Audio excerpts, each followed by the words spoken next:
YouTube monetisation ಹೊಸ ನಿಯಮ 4,000 ಗಂಟೆಯಿಂದ 8,000 ಗಂಟೆಗೆ ಏರಿಕೆ. ಫೆಬ್ರವರಿ 1, 2027ರಿಂದ ಏನೆಲ್ಲ ಬದಲಾಗಲಿದೆ? ನಮಸ್ಕಾರ ಸ್ನೇಹಿತರೆ, ನಾನು ನಿಮ್ಮ ವಿಮಲ ತೇಜಾಕ್ಷಿ. ನನ್ನ ಧ್ವನಿ ಯೂಟ್ಯೂಬ್ ಚಾನೆಲ್ಗೆ ನಿಮಗೆಲ್ಲರಿಗೂ ಆತ್ಮೀಯವಾದ ಸ್ವಾಗತ. ಯೂಟ್ಯೂಬ್ನಲ್ಲಿ ವಿಡಿಯೋ ಮಾಡೋ ಪ್ರತಿಯೊಬ್ಬರಿಗೂ ಒಂದು ದೊಡ್ಡ ಕನಸು ಇರುತ್ತದೆ. ನನ್ನ ಚಾನೆಲ್ ಯಾವಾಗ ಮಾನಿಟೈಸ್ ಆಗುತ್ತೆ, ನನ್ನ ವಿಡಿಯೋಗಳಿಗೆ ಯಾವಾಗ ಜಾಹೀರಾತು ಬರುತ್ತದೆ ಮತ್ತು ನಾನು ಯಾವಾಗ ಯೂಟ್ಯೂಬ್ನಿಂದ ಹಣ ಗಳಿಸಲು ಪ್ರಾರಂಭಿಸ್ತೇನೆ. ಇಂತಹ ಪ್ರಶ್ನೆಗಳು ಪ್ರತಿಯೊಬ್ಬ ಹೊಸ ಯೂಟ್ಯೂಬರ್ಸ್ನ ಮನಸ್ಸಿನಲ್ಲಿಯೂ ಇರುತ್ತದೆ. ಇಲ್ಲಿಯವರೆಗೆ ಯೂಟ್ಯೂಬ್ ಮಾನಿಟೈಸೇಷನ್ ಪಡೆಯಲು 1,000 ಸಬ್ಸ್ಕ್ರೈಬರ್ಸ್ ಜೊತೆಗೆ 4,000 ವ್ಯಾಲಿಡ್ ಪಬ್ಲಿಕ್ ವಾಚ್ ಹವರ್ಸ್ ಅಥವಾ ಶಾರ್ಟ್ಸ್ ಮಾಡುವವರಿಗೆ 10 million valid public shorts views ಎಂಬ ನಿಯಮ ಇತ್ತು. ಆದರೆ ಈಗ ಯೂಟ್ಯೂಬ್ ಒಂದು ದೊಡ್ಡ ಬದಲಾವಣೆಯನ್ನು ಘೋಷಿಸಿದೆ. 2027ರ ಫೆಬ್ರವರಿ 1ರಿಂದ ಹೊಸದಾಗಿ ಯೂಟ್ಯೂಬ್ ಪಾರ್ಟ್ನರ್ ಪ್ರೋಗ್ರಾಂಗೆ ಅರ್ಜಿ ಸಲ್ಲಿಸುವವರಿಗೆ ಮಾನಿಟೈಸೇಷನ್ ಪಡೆಯುವ ಥ್ರೆಶ್ಹೋಲ್ಡ್ ಅಂದರೆ ನಿಗದಿತ ಮಟ್ಟ ಹೆಚ್ಚಾಗಲಿದೆ.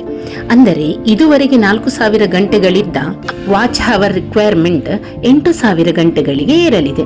ಹಾಗೆಯೇ ಶಾರ್ಟ್ಸ್ ಮೂಲಕ ಅರ್ಹತೆ ಪಡೆಯುವವರಿಗೆ 10 ಮಿಲಿಯನ್ ವ್ಯೂಸ್ ಬದಲಾಗಿ 20 ಮಿಲಿಯನ್ ಕ್ವಾಲಿಫೈಡ್ ಶಾರ್ಟ್ಸ್ ವ್ಯೂಸ್ ಬೇಕಾಗಲಿದೆ ಮತ್ತು 1,000 ಸಬ್ಸ್ಕ್ರೈಬರ್ಸ್ ಎಂಬ ರಿಕ್ವೈರ್ಮೆಂಟ್ ಹಾಗೆ ಮುಂದುವರಿಯಲಿದೆ.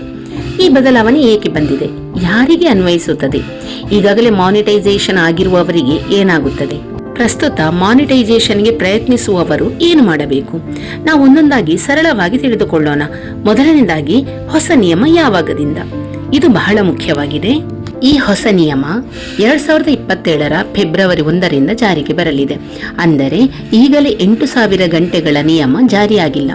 2026ರಲ್ಲಿ ನಾವು ಮಾತನಾಡುತ್ತಿರುವ ಈ ಸಮಯದಲ್ಲಿ ಹಳೆಯ ಥ್ರೆಶ್ಹೋಲ್ಡ್ ಅನ್ವಯವಾಗುತ್ತದೆ.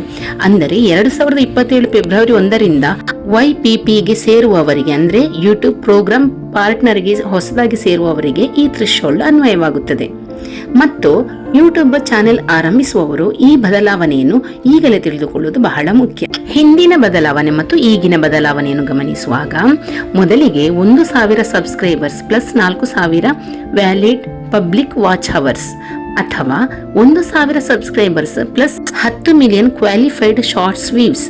ಆದರೆ 2027 ಫೆಬ್ರವರಿ 1ರಿಂದ ಹೊಸದಾಗಿ YPPಗೆ ಅರ್ಜಿ ಸಲ್ಲಿಸುವವರಿಗೆ 1,000 subscribers plus 8,000 qualified watch hours ಅಥವಾ 1,000 subscribers plus 20 million qualified shorts views. ಅಂದ್ರೆ ಅದು ದುಪ್ಪಟ್ಟು ಹೆಚ್ಚಿಸ್ತಾ ಇದೆ ಅಂತ ಅರ್ಥ.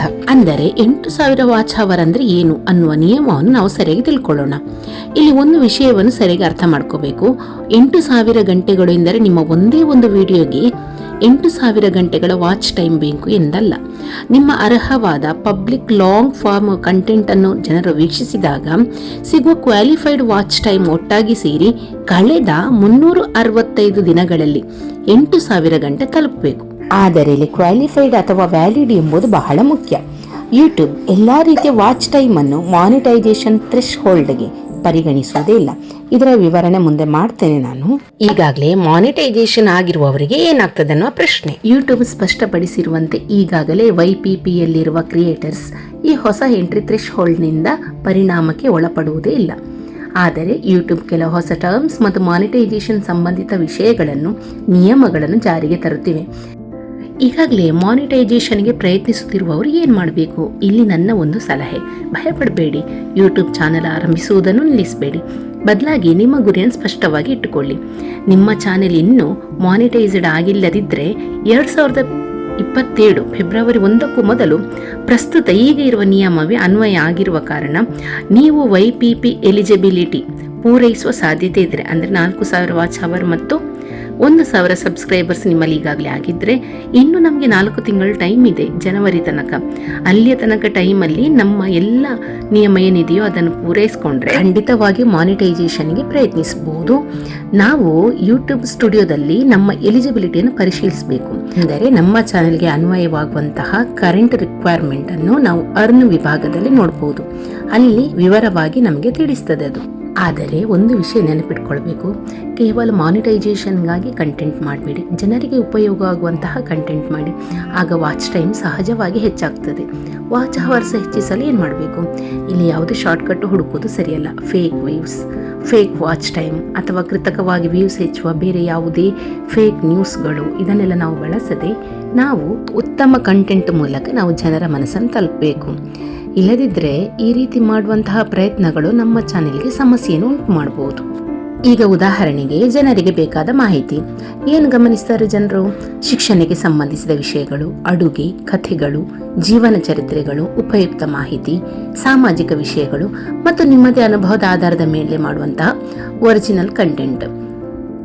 ಜನರು ವಿಡಿಯೋವನ್ನು ಕ್ಲಿಕ್ ಮಾಡಿ ಕೆಲವು ಸೆಕೆಂಡುಗಳಲ್ಲಿ ಹೊರಗೆ ಹೋಗದೆ ವಿಷಯವನ್ನು ಆಸಕ್ತಿಯಿಂದ ನೋಡಿದರೆ ವಾಚ್ ಟೈಮ್ ಖಂಡಿತವಾಗಿಯೂ ಹೆಚ್ಚಾಗ್ತದೆ ಅಲ್ವೇ? ಇನ್ನು ಥಂಬ್ಲೈನ್ ಎಷ್ಟು ಮುಖ್ಯ? ಬಹಳ ಮುಖ್ಯ. ಆದರೆ ಥಂಬ್ಲೈನ್ ಮಿಸ್ಲೀಡಿಂಗ್ ಆಗಬಾರ್ದು, ಅಂದರೆ ತಪ್ಪು ತಿಳುವಳಿಕೆ ನೀಡಬಾರ್ದು. ಜನರು ವಿಡಿಯೋಗಳನ್ನು ತಿರಿಬೇಕು ಥಂಬ್ಲೈನ್ ನೋಡಿ, ಆದರೆ ಅದರ ಒಳಗೆ ಅದೇ ವಿಷಯ ಇರಬೇಕು. ಈಗ ಉದಾಹರಣೆಗೆ ಯೂಟ್ಯೂಬ್ ಹೊಸ ನಿಯಮ 8,000 ಗಂಟೆ ಎಂದು ಥಂಬ್ಲೈನ್ ಹಾಕಿದರೆ ವಿಡಿಯೋದಲ್ಲಿ ನಿಜವಾಗಿಯೂ 8,000 ಗಂಟೆಗಳ ಹೊಸ ನಿಯಮ ಏನು ಎಂಬುದನ್ನು ಸ್ಪಷ್ಟವಾಗಿ ವಿವರಿಸಬೇಕು. ಅತಿಶಯೋಕ್ತಿ ಮಾಡಿ ಜನರನ್ನು ತಪ್ಪು ದಾರಿಗೆಳಿಬಾರದು. ಇನ್ನು ಶಾರ್ಟ್ಸ್ ಮಾಡೋರಿಗೆ ಏನು ಸೂಚನೆ? ಶಾರ್ಟ್ಸ್ ಮೂಲಕ ನಾವು ಆಡಿಯನ್ಸ್ ಬಿಲ್ಡ್ ಮಾಡ್ಬೋದು, ಆದರೆ ಹೊಸ ಥ್ರೆಶೋಲ್ಡ್ನಲ್ಲಿ 20 ಮಿಲಿಯನ್ ಕ್ವಾಲಿಫೈಡ್ ಶಾರ್ಟ್ಸ್ ವ್ಯೂಸ್ ಬೇಕಾಗಿರೋದ್ರಿಂದ ಕೇವಲ ಒಂದು ವೈರಲ್ ಶಾರ್ಟ್ಸ್ ಮೇಲೆ ಅವಲಂಬಿಸುವುದು ಅಪಾಯಕಾರಿ. ನಿರಂತರವಾಗಿ ಉತ್ತಮ ಶಾರ್ಟ್ಸ್ ಹಾಕ್ತಾ ಇರಬೇಕು. ಜನರಿಗೆ ಇಷ್ಟ ಆಗುವಂತಹ ವಿಡಿಯೋಗಳನ್ನು ಹಾಕಬೇಕು. ಜನರು ಯಾವುದನ್ನು ನಿಮ್ಮ ಕಂಟೆಂಟನ್ನು ಜಾಸ್ತಿ ವ್ಯೂಸ್ ಮಾಡ್ತಾ ಇದ್ದಾರೆ ಗಮನಿಸಿಕೊಂಡು ಅದರ ಮೇಲೆ ಹೆಚ್ಚಿನ ಫೋಕಸ್ ಮಾಡಬೇಕು. ಅದನ್ನು ನಾವು YT ಸ್ಟುಡಿಯೋ ಅಂದರೆ ಯೂಟ್ಯೂಬ್ ಸ್ಟುಡಿಯೋ ಆ್ಯಪ್ನಲ್ಲಿ ನಾವು ಅನಾಲಿಟಿಕ್ಸ್ ಅಂತ ಒಂದು ಅಂಶ ಇದೆ. ಅದು ಯಾವ ಶಾರ್ಟ್ಸ್ಗೆ ಹೆಚ್ಚು ವ್ಯೂಸ್ ಬಂದಿದೆ ಎನ್ನುವ ಮಾಹಿತಿಯನ್ನು ಕೊಡ್ತದೆ. ಅದರ ಆಧಾರದ ಮೇಲೆ ನಮ್ಮ ಕಂಟೆಂಟನ್ನು ನಾವು ಜನರಿಗೆ ತಿಳಿಸುವಂತಹ ವ್ಯವಸ್ಥೆ ಮಾಡಬೇಕು. ಇನ್ನು ನಮ್ಮಂತಹ ಸಣ್ಣ ಯೂಟ್ಯೂಬರ್ಸಿಗೆ ಈ ಟಾರ್ಗೆಟ್ ಸ್ವಲ್ಪ ದೊಡ್ಡದೇ ಅನಿಸಿದ್ರೂ ನಮ್ಮ ಕಂಟೆಂಟ್ ಕ್ವಾಲಿಟಿ, ನಮ್ಮ ಕನ್ಸಿಸ್ಟೆನ್ಸಿ, ನಮ್ಮ ಪ್ರೆಸೆಂಟೇಷನ್, ನಮ್ಮ ಒರಿಜಿನಾಲಿಟಿ ಮತ್ತು ಆಡಿಯನ್ಸ್ ಜೊತೆಗಿನ ಸಂಪರ್ಕ ಇವೆಲ್ಲವೂ ಮುಖ್ಯ. ಈ ರೀತಿಯಾಗಿ ನಾವು ನಡ್ಕೊಂಡ್ರೆ ನಮ್ಮ ಚಾನೆಲ್ ಆದಷ್ಟು ಬೇಗ ಒಂದು ಒಳ್ಳೆಯ ಅರ್ಹತೆಯನ್ನು ಗಳಿಸಲಿಕ್ಕೆ ಸದಾ ಸಿದ್ಧ. ಮತ್ತೇನು ಗೊತ್ತಾ ಸ್ನೇಹಿತರೆ, ನಿಮ್ಮ ಚಾನೆಲ್ಗೆ ಅನ್ವಯಿಸುವ ಅರ್ಹತೆಯನ್ನು ಯೂಟ್ಯೂಬ್ ಸ್ಟುಡಿಯೋ ಅರ್ನ್ ವಿಭಾಗದಲ್ಲಿ ಪರಿಶೀಲಿಸುವುದು ಅತ್ಯಂತ ಉತ್ತಮ. ಈಗ ನಾವು ಏನು ಮಾಡಬೇಕು? ನಾವು ಈಗಾಗಲೇ ಯೂಟ್ಯೂಬ್ ಚಾನೆಲ್ ನಡೆಸ್ತಾ ಇದ್ದರೆ ಮೊದಲನೇದಾಗಿ ಯೂಟ್ಯೂಬ್ ಸ್ಟುಡಿಯೋ ತೆಗಿಬೇಕು. ಅರ್ನ್ ವಿಭಾಗವನ್ನು ನೋಡಬೇಕು. ನಮ್ಮ ಸಬ್ಸ್ಕ್ರೈಬರ್ ಎಷ್ಟು, ವ್ಯಾಲಿಡ್ ಪಬ್ಲಿಕ್ ವಾಚ್ ಅವರ್ ಎಷ್ಟು, ನಾವು ಶಾರ್ಟ್ಸ್ ಮಾಡ್ತಿದ್ರೆ ಕ್ವಾಲಿಫೈಡ್ ಶಾರ್ಟ್ಸ್ ವ್ಯೂಸ್ ಎಷ್ಟು, ಇವೆಲ್ಲವನ್ನು ಪರಿಶೀಲಿಸಬೇಕು. ಕೊನೆಯದಾಗಿ ಒಂದು ಮಾತು ಸ್ನೇಹಿತರೆ, ಇಂದು ನಮ್ಮ ಸಬ್ಸ್ಕ್ರೈಬರ್ 100 ಇರ್ಬೋದು, ನಾಳೆ 1,000 ಆಗ್ಬೋದು, ಇನ್ನೊಂದಿನ 10,000 ಆಗ್ಬೋದು. ಆದರೆ ಈ ಪ್ರಯಾಣದಲ್ಲಿ ನಮ್ಮ ಕಂಟೆಂಟಿನ ಗುಣಮಟ್ಟ ಮಾತ್ರ ಯಾವಾಗಲೂ ಕಡಿಮೆ ಆಗಬಾರ್ದು. ಹೊಸ ನೀತಿಯನ್ನು ಪ್ರೀತಿಯಿಂದ ಸ್ವಾಗತಿಸೋಣ. ಎಲ್ಲರೂ ಚೆನ್ನಾಗಿರೋಣ, ಎಲ್ಲರೂ ಒಳ್ಳೆ ರೀತಿಯ ಮಾಹಿತಿಯನ್ನು ಹಂಚಿಕೊಳ್ಳೋಣ ಅಂತ ಹೇಳ್ತಾ, ಈ ಮಾಹಿತಿ ನಿಮಗೆ ಉಪಯುಕ್ತ ಅಂತ ಅನಿಸಿದ್ರೆ ಲೈಕ್ ಮಾಡಿ, ಕಮೆಂಟ್ ಮಾಡಿ, ಶೇರ್ ಮಾಡಿ. ಮತ್ತೆ ಎಂತ ಗೊತ್ತುಂಟಾ, ನೀವು ನನ್ನ ಚಾನೆಲನ್ನು ಸಬ್ಸ್ಕ್ರೈಬ್ ಆಗಿರಿದ್ರೆ ಸಬ್ಸ್ಕ್ರೈಬ್ ಆಗಿ. ಧನ್ಯವಾದಗಳು. ಮತ್ತೊಮ್ಮೆ ಸಿಗುವ.